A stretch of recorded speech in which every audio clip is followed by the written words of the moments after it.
Hi, this is Astro Chris from Coda Queen Astrology, and today's video is going to be on the full moon in Pisces. The full moon in Pisces is occurring on September the 1st, 2020 at 10:22 p.m. That's Pacific Standard Time. I'm in the Los Angeles area, so this chart was casted for the Los Angeles area. Moon is occurring with the sun in Virgo at 10 degrees and the moon in Pisces at 10 degrees. Full moons are a representation of something that has come to fruition. When the moon and the sun align to create an opposition, this is an aspect of tension. The moon now is being highlighted with the sun's divine energy. Now the moon does not have light. The moon reflects the light of the sun. Thus, when she's illuminated at her fullest, forming the full moon aspect, the moon is shining and reflecting the light of the sun. Now the sign of Virgo is a sign of service. So right now the sun is transiting the constellation of Virgo, and the ruler of Virgo is Mercury. Mercury is also in the sign of Virgo, and Mercury likes to be in the sign of Virgo. So Mercury here is providing a positive aspect and assistance to this full moon. Additionally, the moon also enjoys the intuitive waters and unconditional love that the sign of Pisces carries, the sensitive qualities, the caring qualities, the qualities of disconnecting and resting and living in a dreamland. So Pisces has very creative, artistic energy, and the moon enjoys being in that watery sign. The moon ultimately rules the sign of Cancer, so it does enjoy the sign of Pisces because of the water quality and Cancer and the Piscean similarities. This Pisces energy is a mutable energy versus the cardinal energy that the moon carries. So there is difference in regard to the type of emotion and flow that the moon has when it's in the sign of Pisces, because it's much more dreamy, much more emotional. This configuration of the moon in opposition to the sun is also forming an opposition to Neptune. Now, people that have Neptune in the moon in their chart, they tend to be very magnetic. Something about them just draws you to them. They carry this muse type of energy.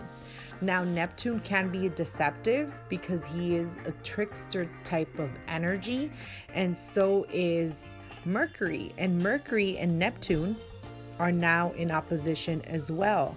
So let me highlight here, that's Mercury, and then this is Neptune right there, and they're also forming an opposition.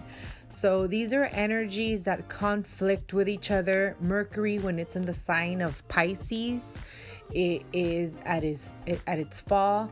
It's one of the signs that Mercury does not enjoy being. Vice versa, when Neptune transits the sign of Virgo, it does not enjoy the sign either. So right now they're forming a tension aspect. So our communication is also going to be a little bit dreamy, and we might not be connected with reality because this Neptune energy allows us to dream, which right here, both of these planets are in the sign that they rule. Mercury rules Virgo, Neptune rules Pisces. So they're very strong in the chart, and they're both ruling the luminaries. So right here we have Mercury ruling the sun, which is a luminary because it's light. And then we have Neptune ruling the moon, and it's a luminary because it's a reflector of the sun's light. So we're having this opposition of the feminine and the masculine being highlighted in different ways. But additionally to this configuration, there's an outlet because the sun is actually forming a trine to the earth signs. So here are the earth signs. I'll go ahead and circle them. So that's the sign of Taurus, the sign of Capricorn. And we've had a lot of action with all the planets that are in Capricorn throughout the year, starting off the year of 2020. But this Grand Trine is actually a very supportive energy. So the Grand Trine in Earth, this is a change from our previous new moon that we had in the sign of Leo that was forming a fire trine. So an earth trine is a feminine energy. Earth and water are feminine. And this configuration here is symbolizing that we're able to concrete something, to make it into material. So the planets that are involved are going to be our key to how we make our intentions or how something materializes, especially if you set intentions during the Leo new moon. There is a lot of fire energy, a lot of creative energy. So this is another aspect that's being formed, but now in the earth. So the creative energy, that's male energy. And then now we're having this full moon create energy of the divine feminine. So if we look at the planets involved, we have Mercury that is in Virgo along with the sun. And we also have Jupiter, Pluto, Saturn in Capricorn trining. And then from there, it goes on to trine Uranus that recently went retrograde. And if you can see, the sign of Uranus has a perfect trine. So right here, Uranus is forming a perfect trine to the sun and Mercury, specifically the sun. It's also forming a sextile. A sextile is another supportive aspect, and that's forming between Uranus and the moon. They're all at 10 degrees.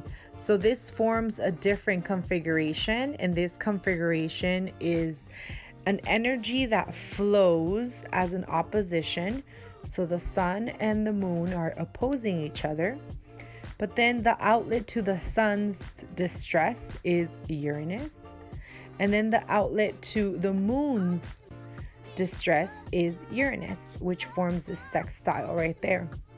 So this supports for creative, out-of-the-box ideas. This is also something that can bring things that are surprising, things that are shocking. Uranus in the last new moon was forming a sextile with Venus in the sign of Cancer. So Venus is still in the sign of Cancer here, but she is at 25 degrees. So she's moving away. She's getting ready to enter the sign of Leo. And they're not communicating, they're still connecting, but this connection is going away. So now Uranus here, the connections that he's making is to the sun, to the luminaries. And what's interesting here, and I find very interesting, because the past new moons, we've had a lot of communication with Saturn. And this full moon has communication with Saturn as well. But now it's bringing the shocking energy of Uranus. So Saturn was playing a big part in communicating with the sun and the moon in the past full and new moons that occurred. And now we have Uranus making the exact aspect. So Uranus brings changes. Uranus brings messages from the ethers, divine downloading, something that's very eccentric. So we're going to find a lot of changes, a lot of ideas, a lot of tech being invented and presented. And because the sun and the moon in mundane astrology, the sun represents government and the moon represents the people. Uranus here in the sign of Taurus is going to bring something shocking that is going to assist the people and assist the government, because both the sun and the moon are receiving positive aspects from Uranus here in the sign of Taurus. Now, the ruler of Taurus is Venus, and Venus is in the sign of Cancer. So it looks like this is something that could benefit more the people. The reason why, because Cancer is ruled by the moon, and that is in the sign of Pisces, and it's part of the configuration of this full moon. The moon here is emphasizing that these changes that are going to be radical, that are going to be out of this world, unthought of, some type of genius or just something outside of the norm, are going to benefit the people. We also have this interesting asteroid, and I work with asteroids too. Ceres is the goddess of grain and also known as abundance. They were dependent on her blessing of the harvest. Ceres is part of this full moon configuration. Now it looks like there's some type of something hidden, because Neptune tends to hide things, and Neptune is all together with the moon and Ceres, so they're all together right here. They're about, let's see, they're a little far apart. So the moon and Neptune are a 10-degree distance, and then the moon is closer to Ceres. So right here, what I'm sensing with this energy is that there's going to be something in regard to finances, especially finances involving oil, or finances involving pharmaceuticals. We can actually start hearing news that there's advancements in new medical technologies, or new pharmaceuticals that are being released, or maybe a new vaccine, something in that regard, because Neptune also rules oil, it rules the pharmaceutical industry, it rules makeup. Neptune also represents artists, photographers, creators, graphic artists. So right now, this moon is very supportive for anyone that's in those industries, in either the fishing industry, the oil industry, pharmaceutical industry, or taking it to the next Neptune aspect, which is the actors, the film directors, the photographers. And then if we go into the medical field, this is going to impact doctors and nurses and psychiatrists, counselors, things like that. So this is a very supportive energy. Virgo is also a sign of service, and Mercury is in Virgo right now. But Mercury is more detailed oriented, so this is impacting more of the holistic doctor. This is impacting more of the administrator, the accountant, the businessman, the executor. So this is more the hands-on details. This is very supportive to get your day in order, to start calendaring your and scheduling your routines, to establish a new work regimen, or set intentions towards career. Virgo rules the natural 6th house of work. And the 10th house is ruled by Capricorn, and that would be the house of career. So we have Saturn there very strong in the house of career, and we have Mercury very strong in the sign of Virgo in the house of work.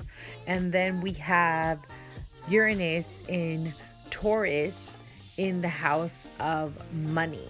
So this is a good trine to create money, to set intentions towards improving your career prospects.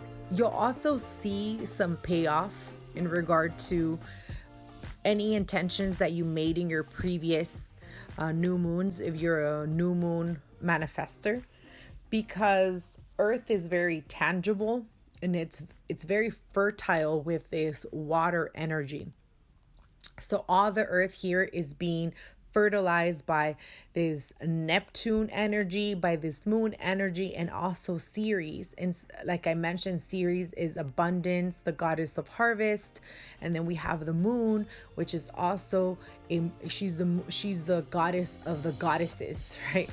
So she is the ultimate divine mother, and this is our emotion. It rules property, it rules our lineage. So there's a lot of feminine, fertile energy here, watering all this earth, watering all these earth planets. Now, the people that are going to feel this energy the most in a positive way are going to be anyone that has planets in the sign of Taurus, the sign of Virgo, and the sign of Capricorn. Additionally, the sign of Pisces will feel it positively, and they might be a little bit too dreamy and disconnected, so we have to watch out for that. The other signs that are going to be supported are going to be the water signs. So that's going to be Cancer, because it receives a sextile from Uranus and also a sextile from Mercury and the Sun in the sign of Virgo, because they're forming a sextile. So let me draw that out for you. So if you have planets in Cancer, you're receiving energy from there and there. As you can see, that's the Cancer energy right there. So, and the other water sign that's going to benefit is going to be Scorpio, because Scorpio is going to receive a sextile to whatever planet's there and another sextile from the Capricorn energy. So all water and earth energies are going to be feeling quite well. We also have a lot of interesting changes that we know are going to happen this year in regard to government, and not necessarily just the election, but the structure itself, how we're working. So work and career, and people's work and career are going to change. This is going to impact their money, but having this supportive Grand Trine in Earth with fertile water just signifies that we're going to be able to manifest. We're going to be able to continue reaping rewards. There are some tension aspects, and this is from fiery Mars right there, fiery Mars squaring all the Capricorn energy right here. Okay. Additionally, Mars is sending a stressful square to poor Venus. And then all these planets right here, the 3 combo, is sending an opposition to Venus. So Venus, the sign of Cancer here, when it comes down to your energy, when it comes down to how you're feeling, this past month, you might be feeling a little bit more worn down because Venus was transiting your sign. And even though when Venus is transiting your sign, it's not a time to be worn down. It's a time to feel more sensual, to communicate your needs. But all these planets across the way are causing tension and stress. You first oppose Jupiter, which is not bad, but it does make us want to overspend and just kind of live larger than life. But then we have the aspect to Pluto, which is very tough. This is an aspect that in natal charts, people experience trauma because Pluto is very traumatic, and Venus is sensual and the planet of love. And when we see Venus and Pluto opposing each other, it can cause or signal some type of trauma, or indicate that there was some type of trauma. Now, Venus here, because this is not a chart of a person, but it's a chart of an event. Venus opposing Pluto is reactivating this aspect of trauma, or fear or abuse. So our feelings we're feeling a little bit tender, we're feeling a little bit worried. Most likely you're feeling insecure about what's going on, maybe not just like on a global level, but more on a personal level, where you're unsure what the future is going to bring you, and then it starts triggering fears or deep-rooted issues that you had. So Venus here is not feeling the greatest, confronting Pluto, and then she goes and makes an aspect to Saturn. And Saturn calls for us to be responsible and take care of this trauma. So Pluto can activate the trauma, Pluto activates the fear, Pluto opens the door. But Saturn says, now we need to fix this, because we want Venus to feel better. And Venus rules our emotions. It's the way we love. It's the way we are diplomatic to others. So this is affecting our inner love, our self-love, how we're feeling in our skin, how we're loving others, how we're nurturing others. And it's taking a flavor of the moon, because it's in a Cancer sign. So this is why it is how we nurture and love not just ourselves but others. And Saturn in the sign of Capricorn is this old, you want to say maybe an advice from an elderly saying, yes, I know you've been through pain, but now we need to let all that go. You need to forgive these people. You need to move past it. So Venus, as you can see, none of the aspects that she made to Pluto or Saturn are something that Venus wants to deal with. She never even wanted to go through with those issues. So it's forming an aspect where we're going to be stressed, and maybe we're going to be holding on to emotions, being more clingy, more sensitive. We might get into arguments with loved ones, with spouses, with boyfriends. This is because Mars is sending a tension aspect to Venus, and Mars is also kind of sending a tension aspect to Saturn, and they're forming this T square.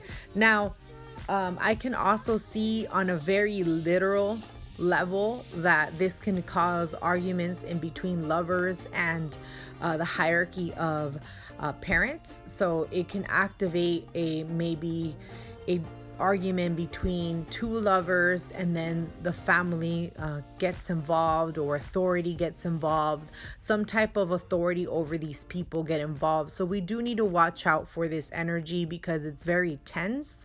So although we have blessings from this Grand Trine, that's kind of hiding this actual true tension aspect that this full moon has. It's hiding that our emotions, the way that we love and communicate, which is Venus, is forming a tension aspect to Mars, which is our drive, our ambitions, our desires, our willpower. And also Mars is slowing down. He's about to go retrograde. He goes retrograde on September the 9th. So right now his speed in the sky as he's orbiting, he's kind of slowing down.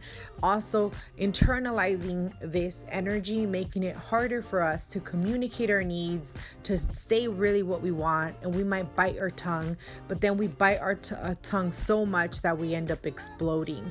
So we need to make sure that we tap into this Saturn energy that's really asking us to just deal with the trauma. And this is not necessarily just talking.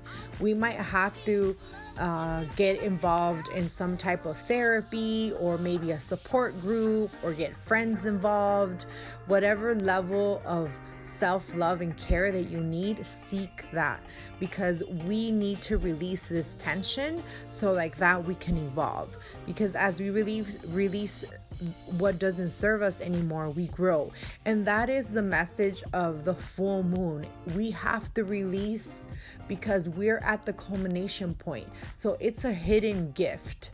And the gift here is let go of things that no longer serve you. It's a very intuitive axis because Pisces is the ultimate intuition. The moon is intuition. And it's a sign that is just known to connect with the ethers and psychic abilities and just like the unknown. So I see this aspect as being grounded intuition. The sun in Virgo grounding us, and the moon in Pisces giving us insights and intuition and opening up our third eye. So I would like people to do exercises that are going to connect to this third eye chakra, so they're able to connect to their own inner intuition, to get their own inner messages, and really, really tap into the energy of the full moon with Neptune. So like that, they can release some of this tension that these planets are forming, Venus, Mars, and Saturn. But fortunately for Venus, she's at the end of her transit in Cancer. So she will be moving on to the fire sign of Leo, and she will no longer be making these stressful aspects to Jupiter, Pluto, or Saturn. So it's going to be the end of her journey in the Cancer sign. And she also will not be making a tension aspect to Mars. When she goes into the sign of Leo, she'll actually make a trine. So the work that we do now is going to really support our development in regard to love, in regard to how we see ourselves, how we love ourselves, how we love others. And Venus also rules money, so it can also impact our ability to make more money, because ultimately it's all tied in together. If we really love ourselves and we're not focusing on mundane issues, working on ourselves opens the door so we can achieve more things and let what's holding us down go. The energy that these planets are forming is tense, but will bring loads of rewards if we work on this. So during this time, I am going to be getting past life regression. I'm also going to be doing plenty of meditation, calendaring time with my family and loved ones, and just making sure that I'm filling my tank, right? And I'm not burning myself out. So comment below. Let me know what you'd like to work on. Let me know what is calling you. And also, if you're setting intentions to achieve something, let me know that too. The last aspect I wanted to speak about during this full moon is something that is an aspect that is not formed often. And this is called the Thor's hammer. So Thor is Jupiter. And Thor's hammer is an aspect that's being formed when there's two sesqui square aspects and a 90-degree angle, which that's a square. So this is the 90-degree angle. And Saturn and Mars are forming the 90-degree angle. But then 25-degree Saturn is right there, making a 135-degree, which is a sesqui square aspect to the sun. And then Mars is also making that aspect to the sun. Mercury has traveled that degree already, but during the full moon, it's the sun that's taking its place. Now, the energy of this aspect, which is called Thor's hammer, is harsh. So this is an energy of rebellion. We're not just seeing Mars and Saturn squaring and opposing Venus, and then the same thing right here with Mars and Venus. No, we're also seeing these two make another configuration. In addition, these guys are making the Earth Trine configuration. So Saturn is a big player. And Saturn is authority. Saturn is old rules. So Saturn is restructuring right now. And the good thing about this aspect is this aspect makes a person very resilient. So in a natal chart, this aspect, having a Thor's hammer in your chart, unfortunately brings situations where you're criticized, where you're being belittled, where there's a lot of tension, especially if there's these planets involved. I mean, sometimes there could be other planets involved. You can have this configuration, this exact angle being formed by Venus, the moon, and the sun, which is going to have a different flavor. But we have here Saturn and Mars, and Saturn and Mars are known as malefic planets. There's also benefits that they reap, but this is after hard work because they're forming a square. This is energy that you have to work hard for, and then you reap your rewards. It's not energy where you win the lotto, right? Or your parents pay your way through life, things like that, or you're born into money. No, this is energy that you can create money, but you're going to work hard for it.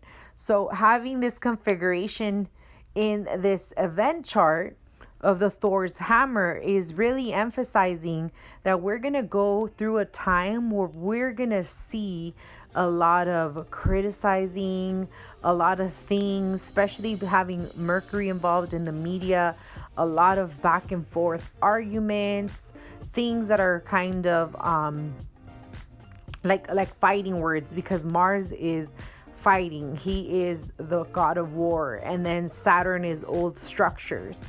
And Mars also represents young people, so this could also be something that gets activated where we're getting some type of force or violence or push from youth.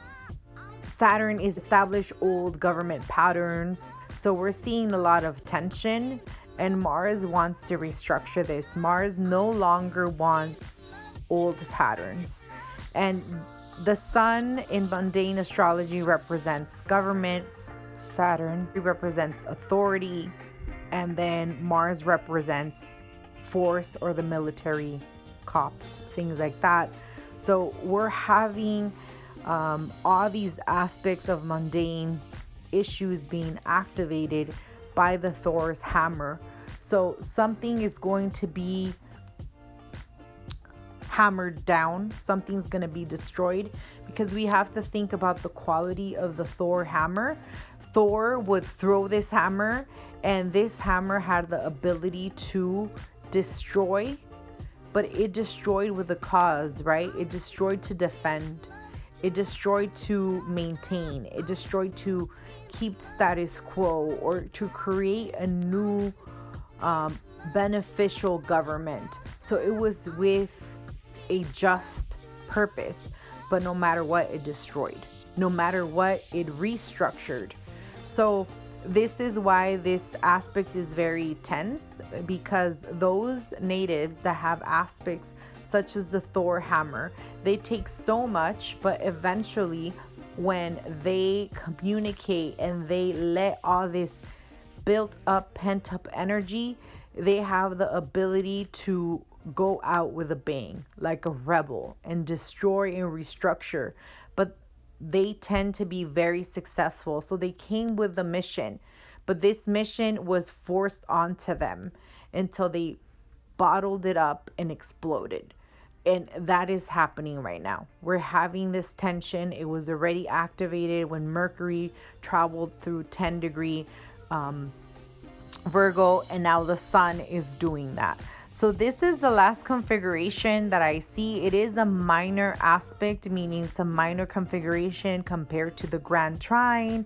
It's a minor configuration compared to the T-square, but nevertheless it's still there, and the same planets are communicating this. It's not other planets, it's the same ones, the same players, just emphasizing again there's some type of tension. However, there's blessings in disguise. So the trine is just flowing and guaranteeing that the changes in the structures that are being created or reinvented right now, because we have this energy of Uranus, are going to be benefiting the people and its government. Thank you for tuning in, and if you're interested in finding out what's in your stars, please check the description below, as there's a link to my free birth chart calculator. And in order for you to know what zodiac sign your sun falls on, you would need to create a natal chart using my birth chart calculator, and it's free. I had lots of fun creating this, so please, if you enjoyed it yourself, don't forget to subscribe, ring the notification bell, and like. Also, leave me a comment below on what you are grateful for.